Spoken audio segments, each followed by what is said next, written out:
अरे देवा, ये गडबड आहे बाबा. जय श्रीराम. तुमचा भाऊ एवढा तयार झालाय म्हणजे आज काहीतरी कार्यक्रम असेल.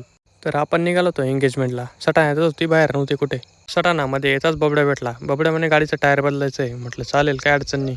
शॉप जवळून निघालो होतो आपण टायर बदलण्यासाठी. सटाणामध्ये अपोलोचं शोरूम आहे, म्हटलं तिथूनच घेऊन गुणावा.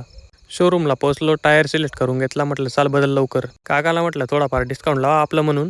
तुमच्यासाठी कंपनीकडून डिस्काउंट आलाय म्हणे. टायर बदलणं होत नाही तेवढाच हर्षल बी पोचून गेला तिथे. टायर बदलून निघालो तो मग एंगेजमेंटच्या प्रोग्रामसाठी.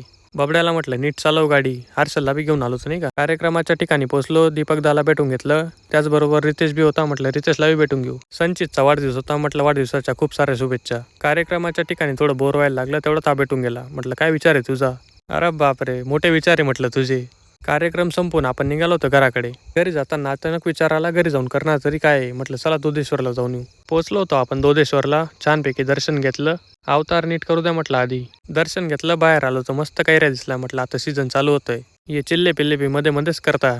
कोणाचं काय तर कोणाचं काय, यांचा फोटोशूट चालू होता इथे. माझे फोटो काढल्याबद्दल तुझ्यासाठी पाणी म्हणे.